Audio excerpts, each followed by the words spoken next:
Hello guys, कैसे हैं। मैं मनी सर आज आपके डीएलएफ 4 सेम में मैथ में नेक्स्ट टॉपिक है हमारा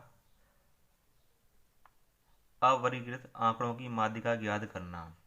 इससे पहले वाले टॉपिक में हमने देखा था कि किस तरीके से त्रिकोणमितीय अनुपातों के हमने मान ज्ञात किए।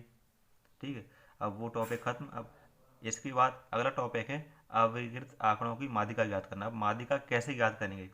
यदि हमारे ये जो टॉपिक है हमारे एग्ज़ाम में सबसे इम्पोर्टेंट टॉपिक माना गया है। इसमें 1 नंबर या 2 नंबर का सवाल 101% आता ही है। चलिए देखिए कैसे हम ज्ञात करेंगे अवर्गीकृत आंकड़े। ये हमारे सांख्यिकी का एक टॉपिक है।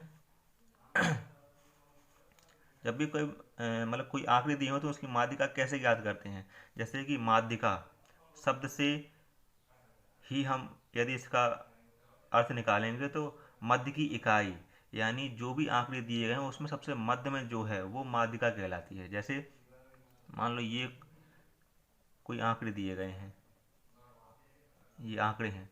अब इसके मध्य में हमें देखना है तो सबसे मध्य में क्या है वो देखेंगे। तो देखें सबसे मध्य में देखो यहाँ पे ये हमने 4 यहाँ से ले लिए और 4 यहाँ से, तो मध्य का ये हो गया। तो ये हमारे एक प्रकार से एक माध्यिका कहलाएगी। ठीक है, तो अब यहाँ जब हमने माध्यिका, ये तो सीधी 1 निकली। क्यों? क्योंकि इसमें 1 2 3 4 5 6 7 8 9, ये जो संख्याएं थी टोटल 9 थी, यानी क्या थी, विषम थी। तो उसके लिए माध्यिका ये हो जाएगी। इसी प्रकार मान लो संख्या है यहाँ 1 2 3 4 5 6 7 8 हो जाए, तो अब माध्यिका क्या होगी? तो देखें 3 यहाँ से 3 यहाँ से, तो माध्यिका यानी अब ये 2 अंक बीच में आए। ठीक है, तो इस तरीके से ये माध्यिका। तो इन दोनों का अलग अलग तरीके से निकालने का फॉर्मूला जो है वो यहाँ है। पहले जब आंकड़ों की संख्या यानी जो n है, यानी जो आंकड़े हैं उनकी संख्या को हम कैपिटल N से डिनोट किया, विषम हो, तब क्या फॉर्मूला होता है, मीडियन इज इक्वल टू होता है n+1 का टूथ टर्म, या माध्यिका बराबर फॉर्मूला होता है n+1/2, n+1/2 वहाँ पद का मान, यहाँ पद का मान, ये है फॉर्मूला।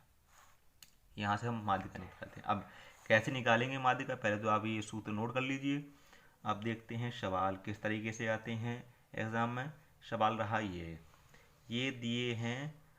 अब यहाँ देखें एक शब्द हमने बताया अवर्गीकृत।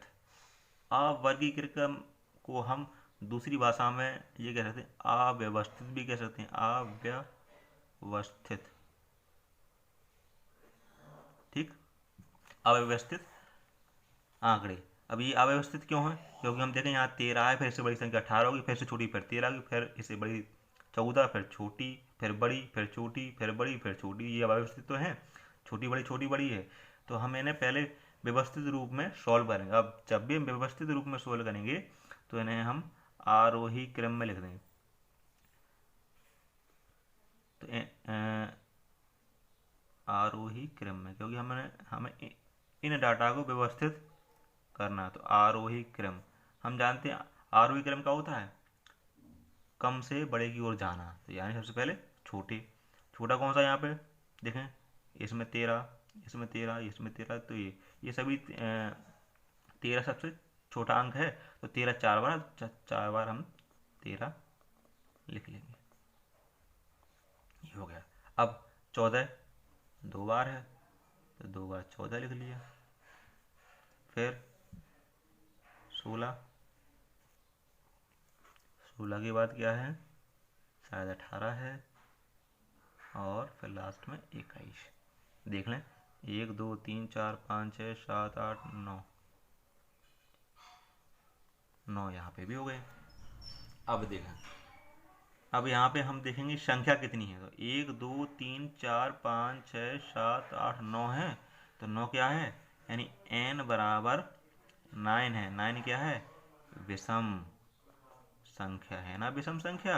अब विषम संख्या है तो फॉर्मूला ये वाला लगा देंगे, ये लगा देंगे, यानी माध्यिका। तो माध्यिका, जैसे हम इंग्लिश में मीडियन भी कहते हैं, एमडी से प्रदर्शित कर देते हैं। क्या होता है, एन प्लस 1/2 पूरी के बटे 2 है, वहाँ पद का मान। अब n/2, n कितने हैं, 9, तो 9 प्लस 1/2 वहाँ पद का मान। कैसे सॉल्व करेंगे, देखो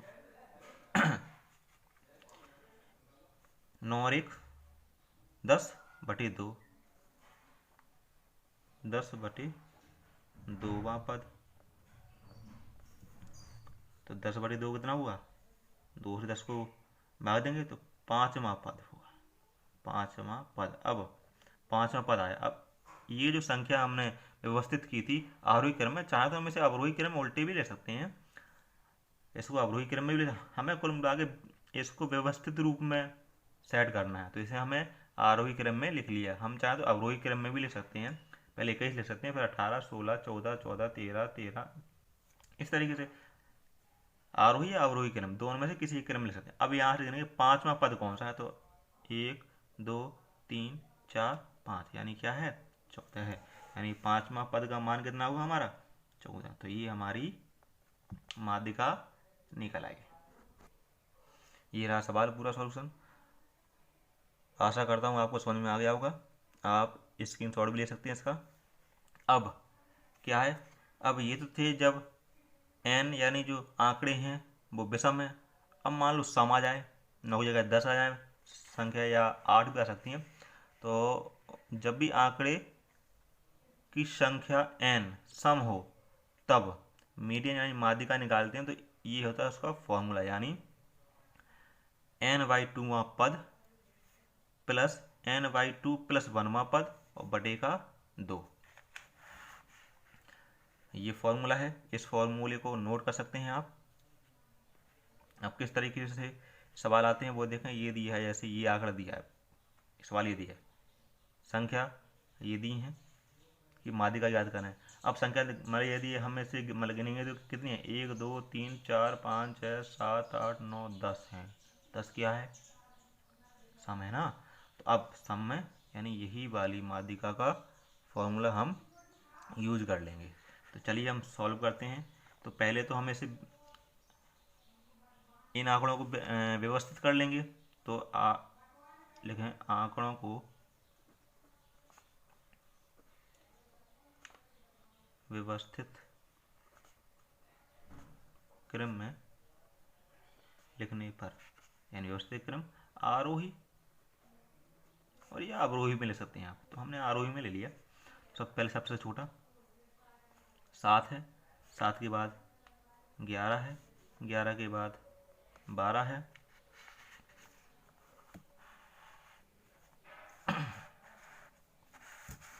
12 के बाद क्या है हमारा, 12 के बाद है 15, 15 2 हैं तो 2 15 ले लेंगे, 2 और 3 जितने भी हों तो उस हिसाब से हम ले लेंगे। 15 के बाद 16 1 है, 16 के बाद 17 है नहीं 18, 18 के बाद 19 और 20 और 21। चलिए एक बार काउंट कर लेते हैं क्या पूरी संख्या लिखें, 1 2 3 4 5 6 7 8 9 10। हाँ पूरी हो गई। अब सॉल्व करें।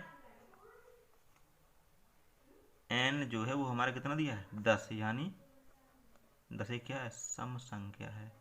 अब जब 10 सम संख्या है तो फॉर्मूला क्या लगेगा हमारा, md यानी माध्यिका बराबर n/2वां पद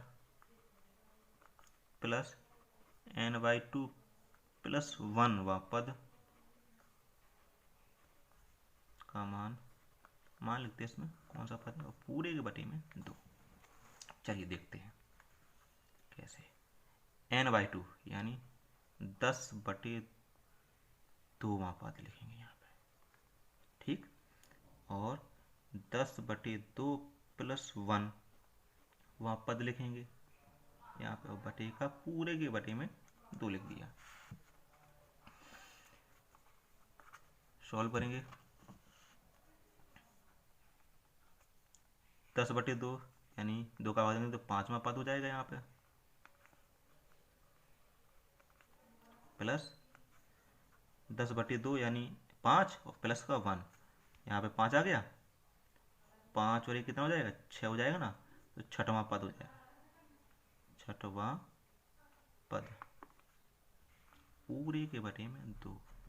अब देखेंगे 5वां और छठवां पद कौन सा है, यहाँ से गिनेंगे 1 2 3 4 5 ये और ये, यानी कितना होगा 15 और प्लस के 16 पूरे के बटे में 2 बराबर। अब इन दोनों को जोड़ेंगे तो हमारा 31 आ जाएगा बटे का 2 और 2 का भाग देंगे तो 15.5, ये हमारी माध्यिका आ गई आंसर। ठीक है, ये रहा सवाल। आशा करता हूँ वो आपको समझ में आ गया होगा। समझने की कोशिश करना, आप इसको स्क्रीनशॉट्स लेके सॉल्व कर सकते हो।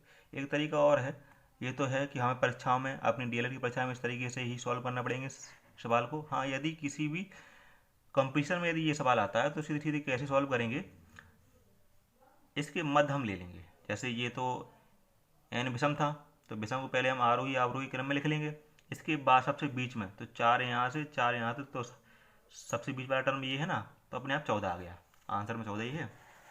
अब यदि सम हो तो सम में क्या करते हैं, यहाँ से देखेंगे 1 2 3 4 और 1 2 3 4, बीच में केवल ये दोनों संख्या बची है ना।